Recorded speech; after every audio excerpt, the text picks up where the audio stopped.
Buenos días. Hoy vamos a hablar de Helen Levitt. En primer lugar, quería haber preparado también algo pues, sobre la historia de la fotografía estereoscópica y demás. Vicente, al cual agradezco unos enlaces que me mandó. Por razones de tiempo, además vamos un poco mal, pues no lo he introducido. En cualquier caso, en el PDF, pues haré unos pequeños apuntes. Gracias de todos modos y, pues si te parece, además pondré los enlaces que tan amablemente nos ha remitido para que la gente pueda disfrutar y investigar un poco más sobre el tema. Antes de empezar, además, pasa a la siguiente si quieres.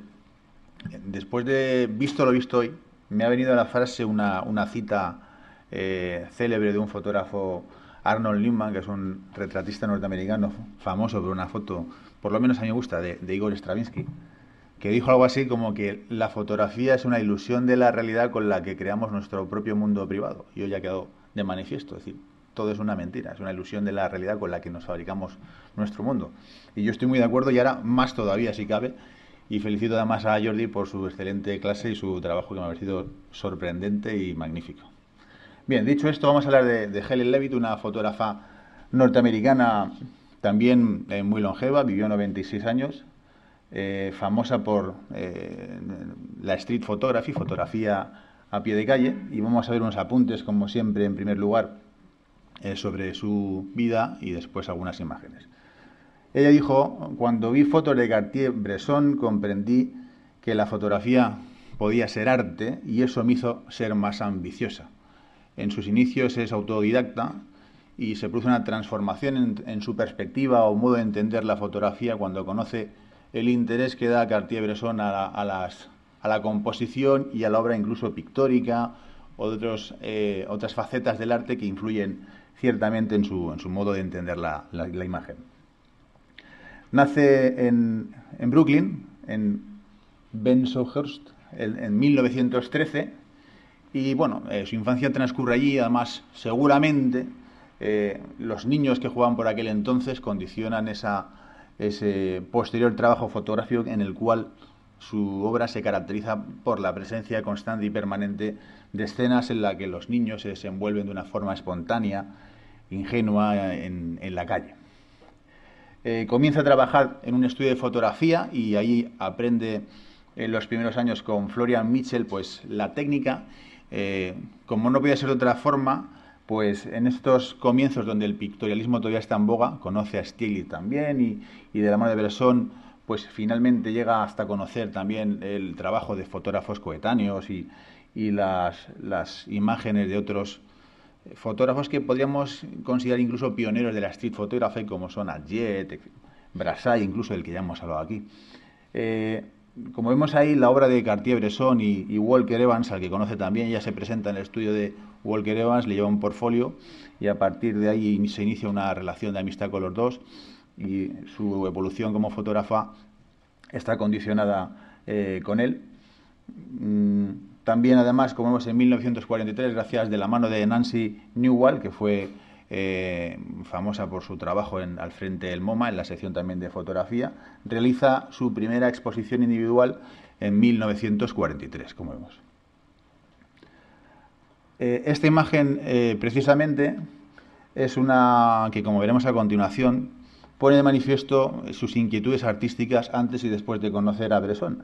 Nos puede parecer un retrato más o menos hoy en día incluso imitado o conocido dominado por los fotógrafos en cuanto a la pose y demás, pero si vemos la foto siguiente, donde de hecho me he permitido, bueno, al igual que hay otra comparativa, esto no es, lo he visto por internet además, a la derecha vemos un cuadro de Alberto Durero, un pintor muy famoso por su dominio de la técnica, su cualidad y su evolución y la influencia que desarrolló en el Renacimiento de la pintura italiana. Vemos con un ligero, lo que se llama un ligero contraposto, es decir, el contraposto es una posición que se consigue con un ligero desequilibrio del cuerpo mediante la colocación de un pie más atrasado que el otro y un ligero giro además que produce una diferencia de altura, como vemos, entre los dos hombros, que lo vemos en ambas imágenes, y ese ángulo que traza desde la cabeza hasta el codo, que continúa por la muñeca y con esa flor o un cardo en el caso del cuadro de Alberto Durero, hasta el punto que incluso, fijaos que la posición de los dedos de la mano de la fotógrafa es muy similar a la del propio cuadro de Durero, lo que incluso puede permitir conjeturar o especular sobre si había visto hasta este cuadro que está en el Museo del Louvre en París. También se dedicó al mundo del cine, fue pionera, fue una de las primeras mujeres en la creciente industria norteamericana del cine, además como cineasta independiente, y participó en distintas facetas como productora, como guionista, como realizadora, en obras como vemos ahí, que las he puesto en sus títulos en inglés, pues In the Street, The Quiet One, en fin, en la calle, The Quiet One es traducido así como El Silencio o el único silencio, El Ojo Salvaje, El Balcón, Un Asunto sobre piel o sobre la piel, El Año del Cerdo y el final de una vieja canción, ¿no? Bueno, también viajó a México, donde conoce a Tina Modotti, donde también vimos que otros fotógrafos como Paul Strand, incluso Manuel Álvarez Bravo, el propio Der Weston, en un país que fotográficamente, desde luego, tiene un hueco, un lugar en la historia. Colaboró también con sus amigos, como vemos ahí, James Agee y Janis Loeb, en la producción de un filme documental de 14 minutos, de 65 minutos, que incluso se puede encontrar por internet algunos de estos, que se llama The Quiet One. Bueno, vemos otros datos como que dirige In the Street, coincide también con un mayor conocimiento y difusión progresivamente de su fotografía y de su obra, hasta finalmente que en los años 60 obtiene dos becas consecutivas, en los años, una en el 59 y otra en el 60 del Guggenheim, para realizar fotografías en color. Es una de las primeras mujeres de la historia que experimenta con la fotografía en color y que abandona prontamente, bueno, prontamente no, porque además se ve obligada a repetir sus fotos, como vemos a continuación, por un suceso que ocurre en su apartamento neoyorquino, pero no le satisfacía en demasía y vuelve otra vez a realizar fotografías en blanco y negro, que es algo que se caracteriza en todos los clásicos, ¿no? Bueno, ahí están algunas imágenes del metro. Walker Evans se caracteriza o se destaca por sus fotografías del metro, y estas son de Helen Levitt en 1983. Tenemos que tener en cuenta que esta mujer fallece en el 2009 y nació en 1913, si no me equivoco en las fechas. Y estas son en los años 80 en el metro neoyorquino. Este es Walker Evans en un retrato por Helen. Han salido unas manchas ahí abajo de la foto. Qué raro.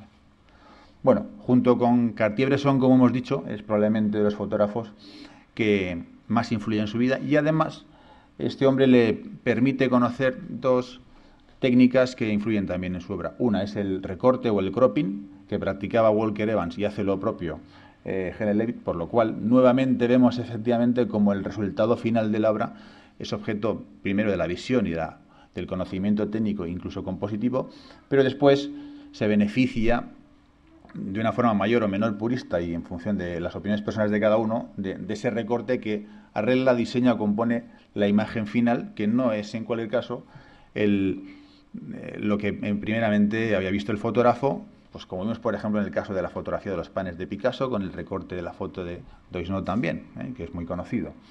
Y además se sirve de un visor en ángulo recto que acopla a su Leica, que adquiere en 1936 también, como tenía el propio Bresson, para fotografiar de un modo más discreto. Mientras ella miraba a través del visor, incluso podía girar la cámara, de tal manera que el sujeto nunca se da cuenta a quién verdaderamente y en qué momento se aprieta el disparador, consiguiendo más naturalidad. Algo que vimos también que hacía el propio Strand en ese invento artilugio para fotografiar incluso debajo del brazo, con un artilugio, con un objetivo hacia el frente, pero él verdaderamente estaba disparando hacia el lado.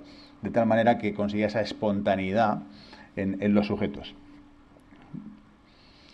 Bien, street photography y lirismo fotográfico. La palabra lirismo fotográfico, de alguna manera, James Agee, su amigo, acuña este término para definir en cierta medida la fotografía. Y street photography, fotografía a pie de calle, en contraposición a la fotografía documental. Ahí vemos una escena con niños mirando en unas pompas de jabón que se van hacia el cielo en la parte izquierda de la fotografía, y vemos como todos los niños están con la mirada desviada y una fuga que vemos dirigiéndose hacia el fondo, que le da mayor profundidad a la imagen. La gente, ella decía, la gente se reunía en la calle y si te quedabas el tiempo suficiente, se olvidaban de que estabas ahí. Y pasan cosas entonces, como hacía Doisneau. Si os acordáis, lo comentamos, ponía el trípode en la calle, su cámara, y a esperar que pasaran cosas interesantes y a captarlas con tu imagen, con tu cámara. Entonces es cuando ves verdaderamente lo que pasa en la ciudad. La fotografía, además de Helen, que fundamentalmente se centra en Nueva York, ella fotografía escenas de calle, en contra de lo que haría un turista, entre los cuales me encuentro. Cuando vas allí, te deslumbran los edificios y miras hacia arriba, pero verdaderamente lo interesante está pasando en la calle. Entonces, si alguna vez vuelvo, procuraré enmendar la plana y corregir. Yo tengo excelentes, digamos que tengo fotos de edificios y de rascacielos, pero echo de menos escenas más costumbristas y de la gente a pie de calle. Bueno, ahí vemos otras imágenes, otras opiniones, argumentos de esta dicotomía o tensión entre fotografía documental, que se opone en cierta manera a street photography. Ya hablamos aquí de los géneros de la fotografía. En cualquier caso, esto supone encasillar o clasificar efectos metodológicos, didácticos, etcétera, etcétera. Puede ser interesante, pero no deja de ser cuestionable, ¿no? Parece que la street photography nace como algo que de alguna manera testimonia o capta escenas más ingenuas, sin importar tanto algunas cuestiones de carácter compositivo. Incluso tenemos ahí una definición de street photography, nada más que cándidas imágenes de la vida diaria en las calles, y eso es lo que se traduce, como vemos en la imagen del niño que levanta la falda, en esa escena tan picaresca, tan incluso pues sencilla, ingenua, humorística, algo que podríamos incluso captar hoy en día, ¿no? Esta es otra escena en ese sentido que vemos, muy famosa, de Nueva York de 1940, donde vemos incluso ese crío con la mano en el pecho, emulando quizás a Napoleón Bonaparte o algún personaje histórico que hacía lo propio en siglos pasados. Otra imagen también sorprendente. Botón para entrar o acceder a un pasaje secreto. Presionar. Le cautivan, le llaman también mucho la atención los dibujos que hacían los niños con tiza en el suelo, en paredes, algo que también vimos en la obra de Brassai cuando fotografiaba los grafitis. Y ahora vamos a ver alguna selección de fotografías. Esta que vemos aquí a la derecha, ese niño que está ahí enmarcado, es un espejo, y en el suelo vemos el resto de los chiquillos recogiendo los trozos del cristal roto. Vamos a pasar algunas un poco más rápido y así nos centramos en algunas que tenemos algo más interesante.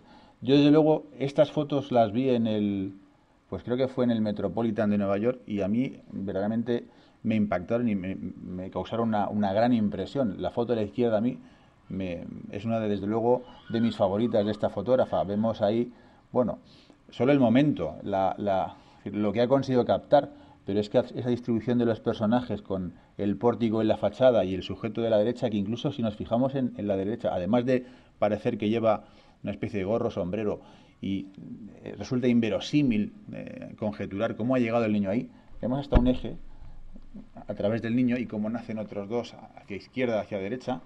Los tres ejes están ahí perfectamente diseñados y tienen el punto central, el cero, en esa especie de gorro sombrero.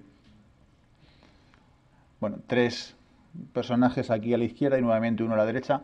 Vemos cómo juega además con esa... Es difícil desde luego la teoría del instante o el ensayo del instante decisivo de Bresson, muy famoso y muy conocido entre los fotógrafos de todo el mundo y todos los tiempos. Conjugar la composición con el instante para saber con una reflex o con otras cámaras cuándo apretar el disparador en el momento adecuado, ciertamente resulta difícil y difícil de llegar a esos extremos. Vemos aquí, podríamos trazar una lectura de la imagen de izquierda a derecha o como queramos.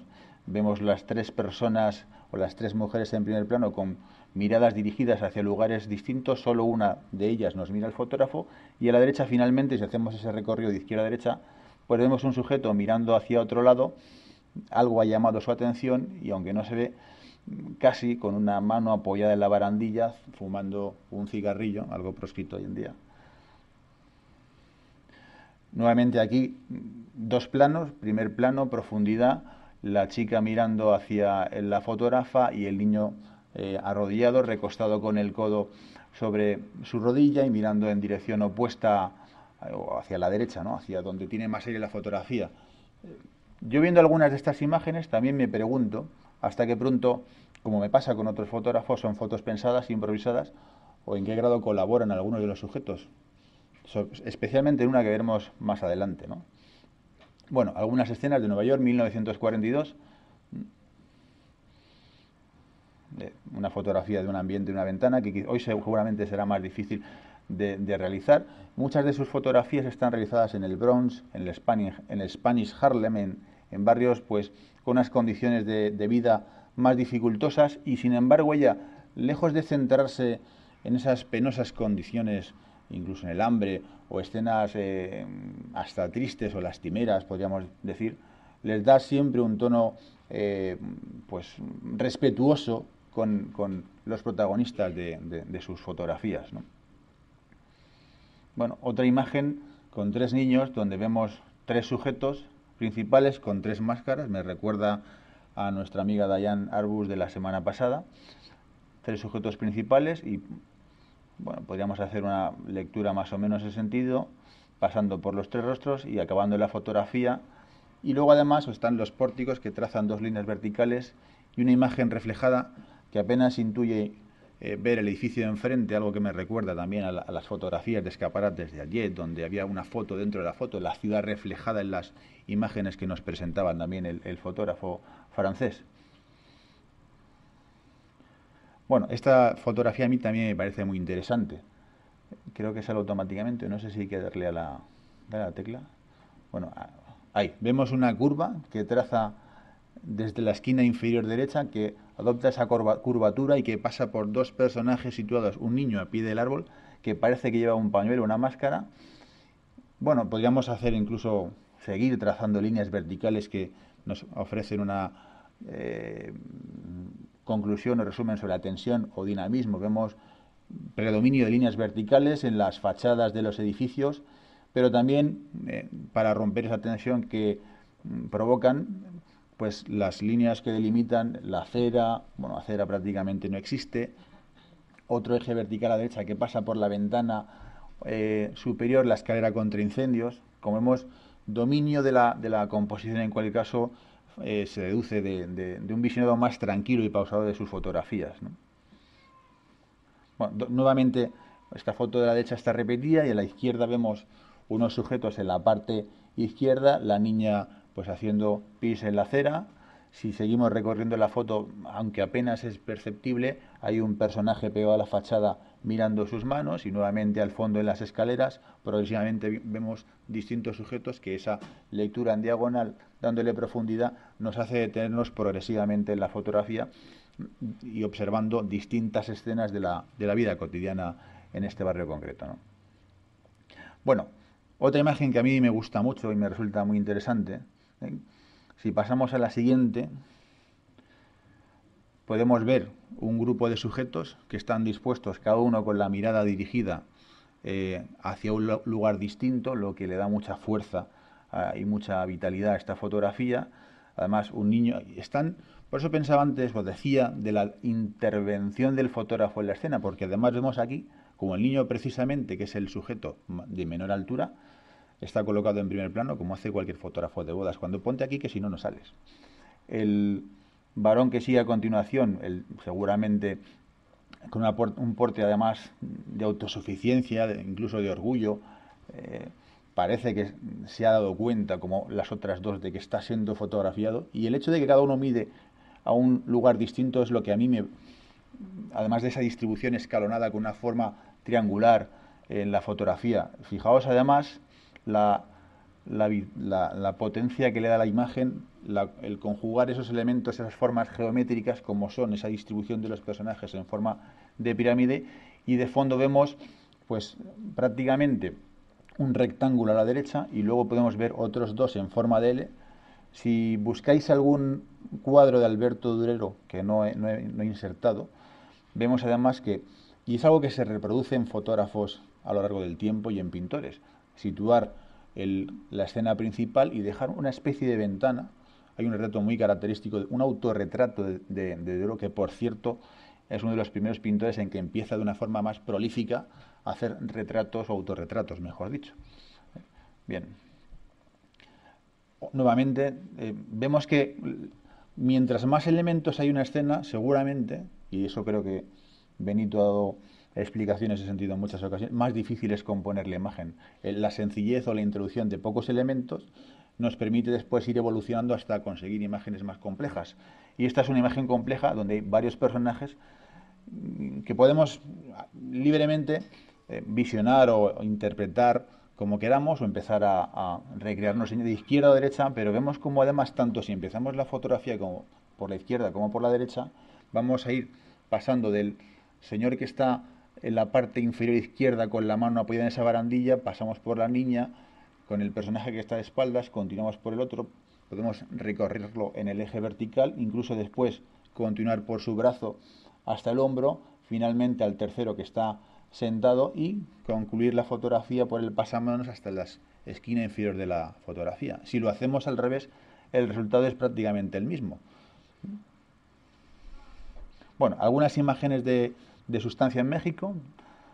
A diferencia de las fotografías neoyorquinas, donde el ambiente, el barrio, la ciudad sale representado, aquí vemos escenas más vacías de contenido en ese sentido y que revelan precisamente la diferente situación económica, industrial, demográfica, etcétera, etcétera, del país. Bueno, dos imágenes más y creo que vienen a continuación algunas de las escenas en color. Exactamente. Bueno, la fotografía en color entre los años 60 hasta los años 80 pues experimenta con el color. Desafortunadamente para ella y para nosotros sufrió un asalto en su vivienda y un señor amigo del ajeno en 1970 entró y se llevó la mayor parte de los negativos y de las copias impresas, lo que le obligó a volver a las calles y realizar nuevas fotografías.